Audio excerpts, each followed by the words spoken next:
Okay, y'all. So I gotta hit this again because I'm.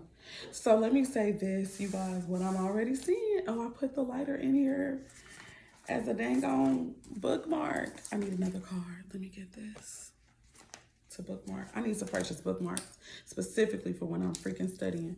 So I'm trying to find what I thought I was. I'm trying to find something, right? In trying to find this stuff about Reuben and the BN prefix or the B prefix, I'm just seeing a whole lot of stuff. So the first thing I'm seeing that's it says examine or watchtower, which all deals with sight, right? Observing. All right.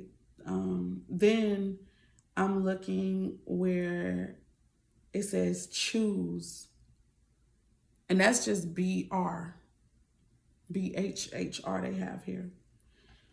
Like they're okay. So in the parentheses in this lexicon, they are giving the closest thing in the English language that could be translated into the alphabet or the Hebrew alphabet.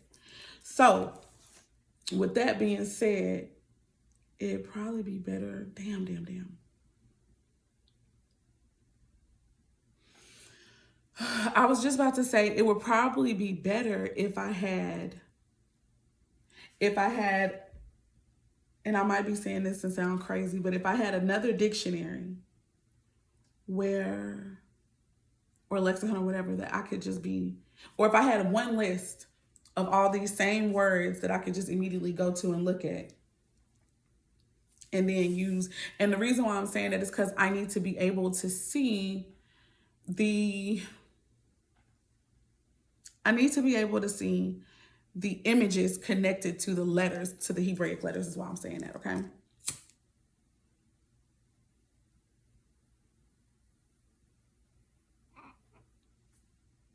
Which would help me understand.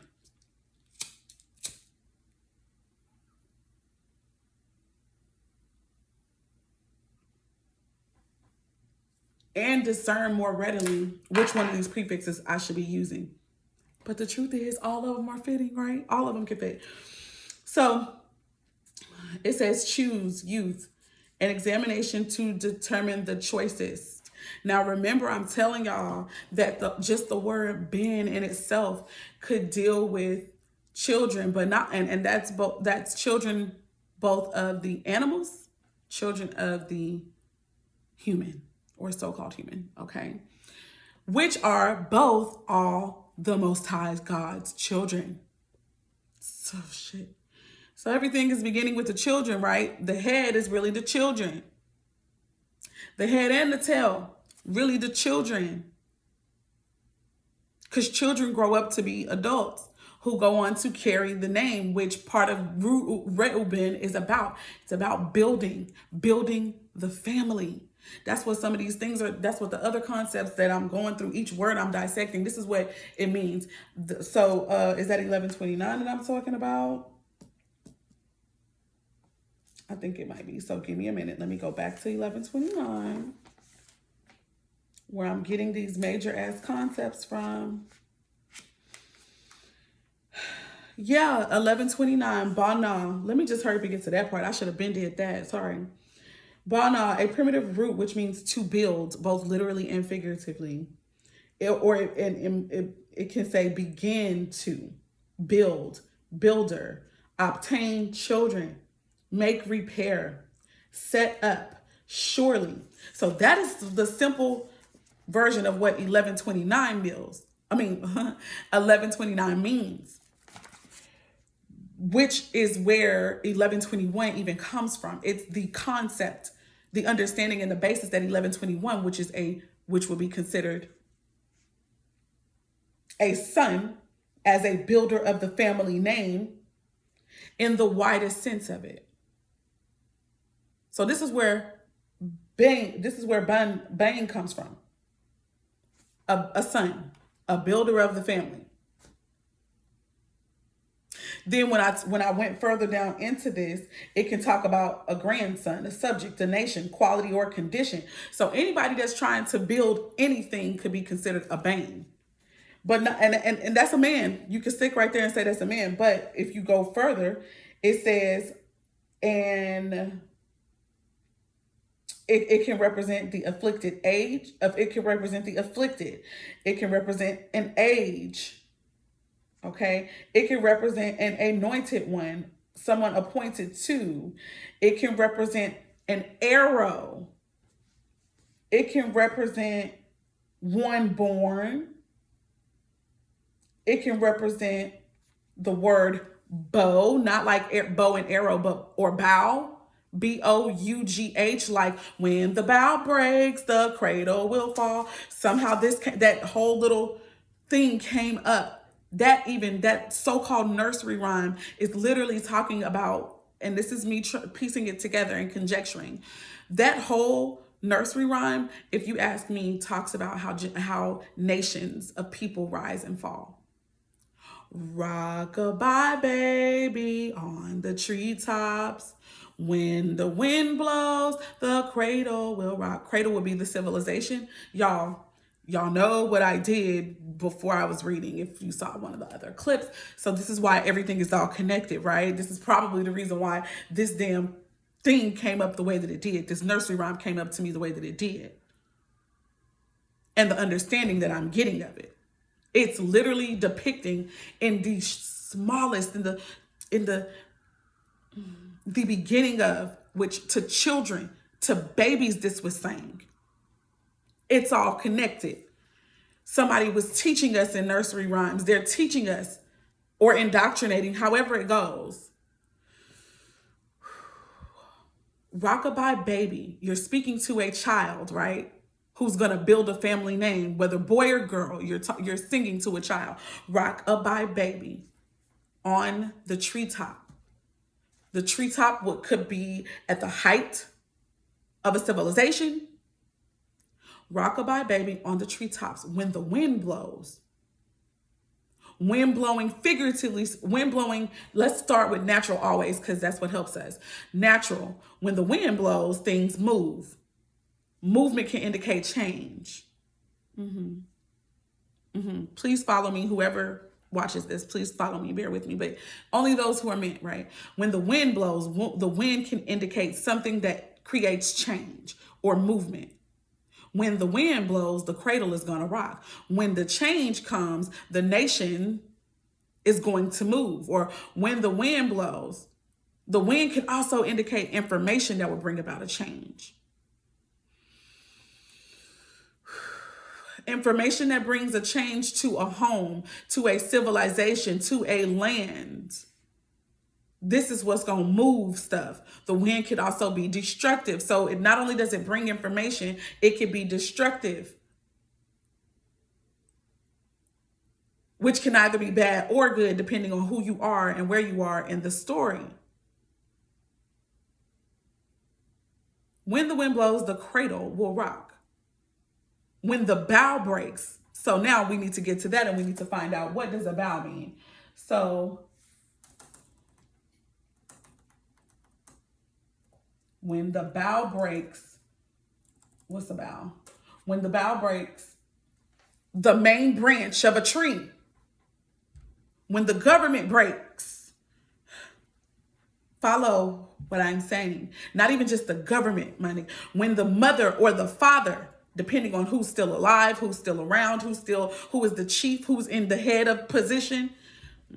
When that person falls, when that authority, that governor, that magistrate, that ambassador falls, whether it's ailment, sickness, just in sickness, or they fall in death, when the bow breaks, the cradle will fall. So when what is holding up, maybe the roots even, when the bow breaks, whatever is holding it up, when the bow breaks, the cradle will fall. Then rock-a-bye baby, cradle and all. And it all starts over and over and over again. This is what we're talking about just with the name of Reuben. The beginning, the first of. Follow me. We're talking about both the beginning and the end, the Alpha and the Omega, the Aleph and the, what's the end? What is the last alpha? Okay. I could definitely look it up. Just look up the elephant and I'll get it.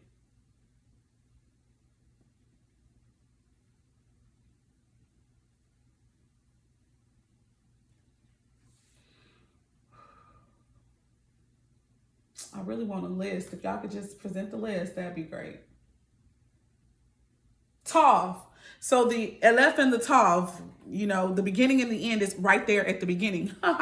Moving on. So with that being said, this is the cycle. Reuben is here, or the children, the magistrates, the ambassadors, all of us, everybody is here to, and every age begins, every generation begins both at the beginning and its destruction. No way that you look at it, whether you're a child, the child begins to be destroyed. Whether you are an old man or woman who eventually turns back into a child before you leave out of here, that's also destruction and a beginning. And the head and the tail are the same. It all goes like this, right? So with that being said, or you can even just, if you don't want to do a circle, it just all continues to go in a straight line. No breaks, really. So with that being said, that is both the beginning and the end. Do you understand? I hope that makes some sense what I just said. And Reuben, as far as with the tribes, it begins. Reuben is the first to build. So another characteristic possibly connected to the appointed ones or the anointed ones, whether of each family, like micro or on a macro scale, each nation or group or race of or class of people, the firstborn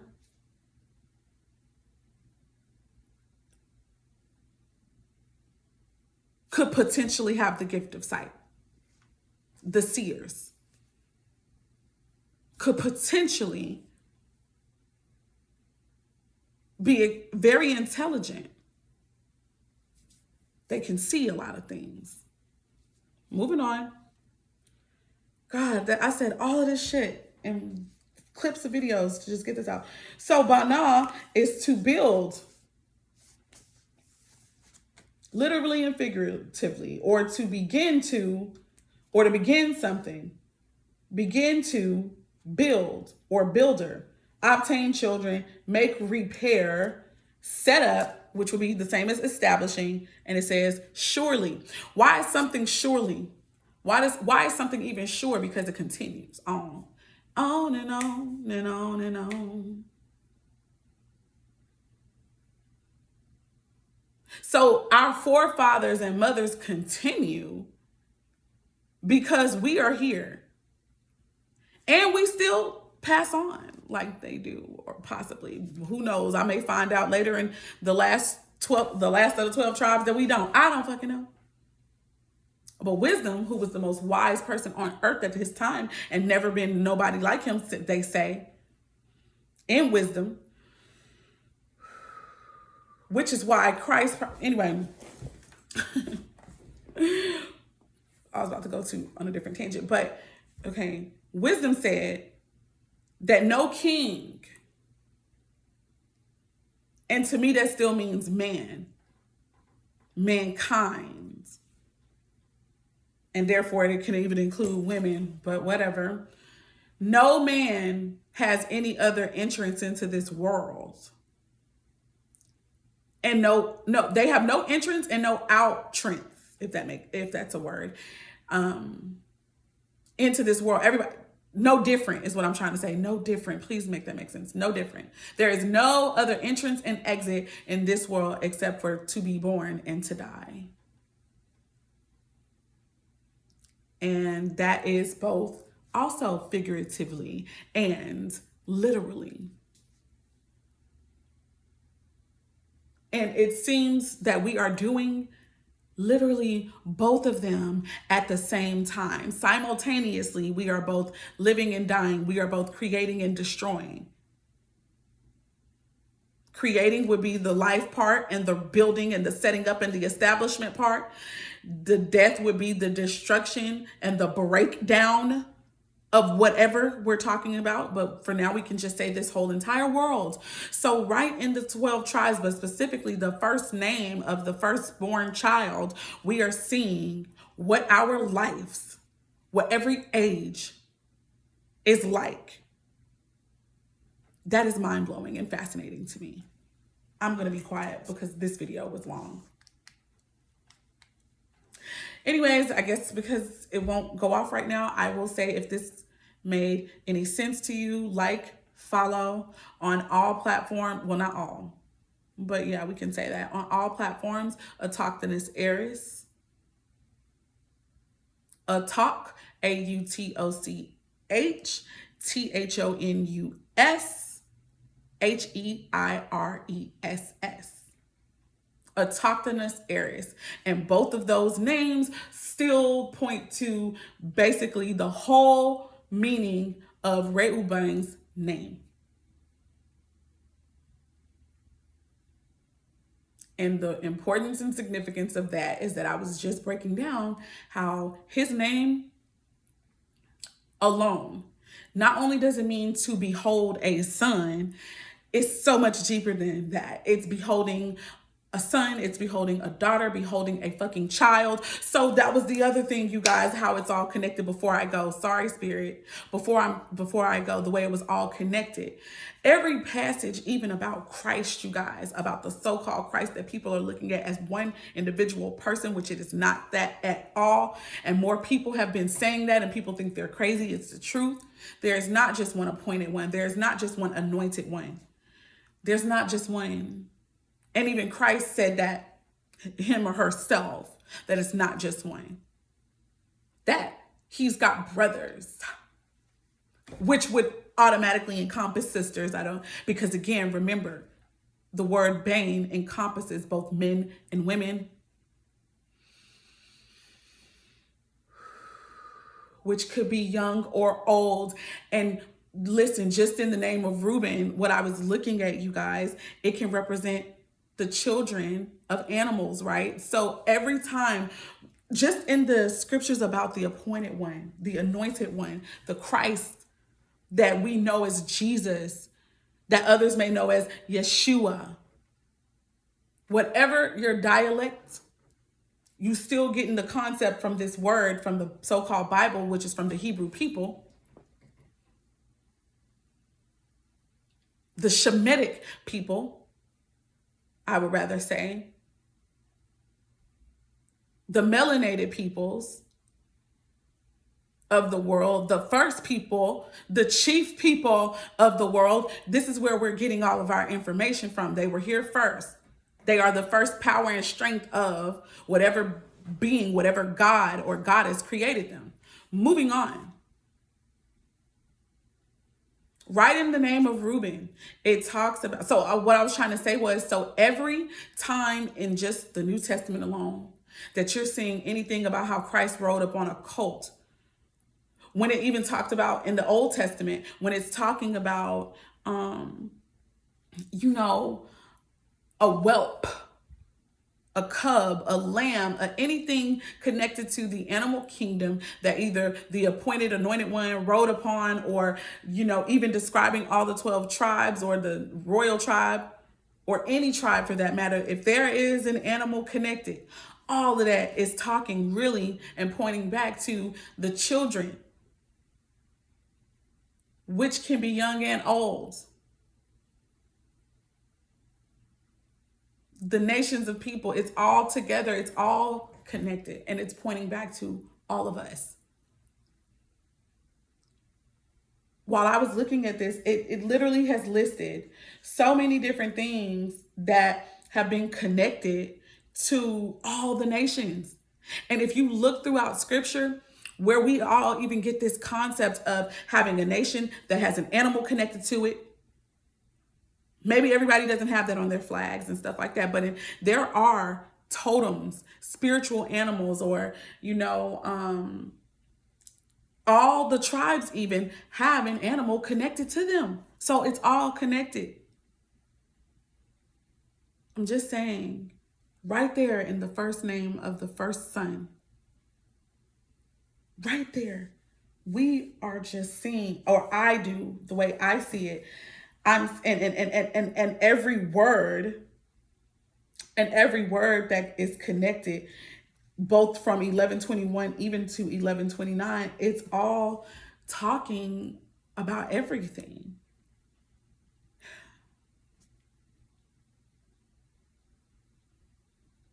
Wow. I'm just going to leave it there. And I would want to say not everyone and not every people, because I would want to try to say, specifically though, they're talking about these groups of people. But the reason why I would say it still is encompassing of everyone is because all these sons married women, some married women who were outside technically of maybe their immediate race of people, their immediate nation of people. Most of them, well, not most of them, I'm trying to say some of them took wives from neighboring people who they were estranged to. They were strangers to those people, as far as that wasn't their homeland. They were visitors there. Not to mention, though, you could still be a visitor in your cousin's house, right? Or in your neighbor's house. You could still be a visitor, but you could also still be related to each other. Remember, the name of Reuben also deals with relationships. Relation. Hence, maybe the reason why genealogy has always been so goddamn important. Like, down to the fact that the way that Israelites used to greet each other, or how they used to become educated. And not even just Israel, no matter what nation you were from, Egyptians, probably all the people who ever existed, you identified yourself by the people you came from, which also represents your name. Because most tribes are established, set up by a child who has become of age to establish a family and build a family. See how it's all connected? Does that make sense? Our nations of people literally came from people who were living, groups of people who were living, tribes of people who were already living at the time, and they had established boundaries in the earth that they continued to pass down through generation. They made relationships with the other people around them. Some married, some had children together. And thus, every time that something is set to be rebuilded after the destruction, after the height of that particular part of the civilization, there's always, for some reason, a firstborn of the people, of the nations. There's always a chief, one who is choice among the peoples of the earth. Oh my God. There's someone who's choice among the peoples of the earth. And then the God that is about to rule that age, I guess, and the other gods come together collectively to discuss what's going to be considered lawful and right, and unlawful and not right. And all of every nation, wow, this is going longer than and all of every nation who are on the right, who are keeping the right, depending on who's ruling at the time, they may be the ones who may be afflicted, but they're also blessed. Okay, anyway, sorry guys, I went on a super far tangent, but I really did have a point about that. I'm saying that there's always also a tumultuous son and one who's considered valiant. And again, we know that it's not just dealing with just one person. Even though in our family dynamics and in our family,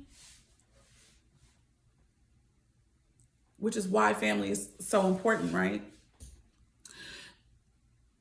Our microcosms, I guess, our micro homes determine the type of families that we will have on the earth. So this will be the relations and the relationships and the way that we relate to each other and stuff like that. So if you have a tumultuous son or daughter who is leading or whatever within the family, or not leading, but if you have someone within the family, okay, dynamic, that wasn't where I was trying to go. What I'm trying to showcase is how even in our families, our natural families really show us a lot about what life out in the world is going to be like. In every family, there's always a tumultuous one or a group. There's either one or a group who is tumultuous, and then there's one who is valiant or considered, goodly. These two go at it with each other. Sometimes it's short-lived, sometimes it's just ongoing, until like one is building up the home, okay? And another is trying to, in his own way, tear it down. And they both have to play their parts. And you see this played out in the concept of, an appointed one and a Satan or an adversary. You see that. And you also see that within a family, because the bigger the family, the bigger or the more chances you're going to have that playing out. And within each individual, you have the tumultuous one and the valiant one. Does that make sense? So yeah. These are all the things that I found out and put together, thanks to God, glory, the Holy Spirit of wisdom, who she provides understanding. The other thing that, okay, I gotta come back. Not the